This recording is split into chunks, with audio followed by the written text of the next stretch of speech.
Pandian store சீரியலில் இன்றைக்கி என்ன நடந்திருக்கு அப்படிங்கிறத பார்க்கலாம். சரவணனுக்கு பார்த்திங்கன்னா பொண்ணு பார்க்கறதுக்காக சுயம்வரத்தில் கலந்துக்கிறதுக்காக வந்திருக்காங்க இல்லையா? ஸோ ரெஜிஸ்டர் பார்த்திங்கன்னா 109 நம்பர் கொடுத்துருக்குறாங்க. ஸோ ரெஜிஸ்டர் பண்ணிட்டு அவங்களுக்கான ஒதுக்கப்பட்ட இடத்துல போயிட்டு உக்காந்துருக்குறாங்க. அப்போ அவங்க கையில் ஒரு லிஸ்ட்டு கொடுத்துருக்குறாங்க. அதில் பார்த்திங்கன்னா பொண்ணுங்களோட டீட்டெயில்ஸ்லாம் கொடுத்துருக்குறாங்க. ஸோ நீங்கள் அதில் உங்களுக்கு யாராச்சும் செட் ஆகும் அப்படின்னு தோணுச்சு அப்படின்னா நீங்களே போயிட்டு பேசி முடிவு பண்ணிக்கலாம் அப்படிங்கிற மாதிரி சொல்கிறாங்க.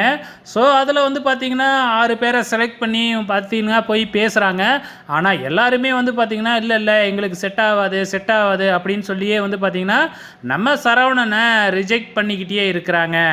ஸோ இப்போ என்ன நடக்குது அப்படின்னு பார்த்தீங்கன்னா, அந்த மேடையில் உட்காந்து பேசுவாங்க இல்லையா? ஸோ அந்த நிகழ்ச்சியையும் ஏற்பாடு பண்ணியிருக்கிறாங்க. ஸோ பேசுகிறவரும் வந்துட்டார். ஸோ எல்லோரையும் ஒவ்வொருத்தவங்களாக கூப்பிட்டு உங்களுக்கு என்ன மாதிரி பொண்ணு வேணும், என்ன மாதிரி மாப்பிள்ளை வேணும் அப்படின்னு சொல்லி கேட்குறாங்க. ஸோ அதில் சொல்லும்பொழுது எதுவுமே சரவணனுக்கு செட் ஆகாத மாதிரி தான் அவங்க எல்லாமே சொல்லிக்கிட்டு இருக்கிறாங்க. ஃபைனலாக பார்த்திங்கன்னா 109 டோக்கன் வருது. ஸோ அப்போ பார்த்திங்கன்னா சரவணனை கூப்பிடுறாங்க. அப்போ இவங்க எல்லாருமே போயிட்டு ஸ்டேஜுக்கு போகிறாங்க. அந்த நேரம் தான் கரெக்டாக நம்ம சரண்யாவோட ஃபேமிலி என்ட்ரி கொடுக்குறாங்க. ரொம்பவுமே லேட்டாக தான் என்ட்ரி கொடுக்குறாங்க. ஸோ லேட்டாக என்ட்ரி கொடுத்து பார்த்திங்கன்னா டோக்கன் போட்டுக்கிட்டு உட்காடுறாங்க.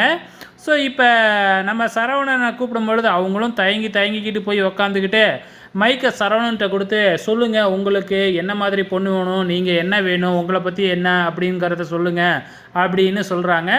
இதோட இன்னி எபிசோடு முடிஞ்சிருச்சு. வெயிட் பண்ணி பார்க்கலாம் நாளைக்கு என்ன நடக்குதுன்னு.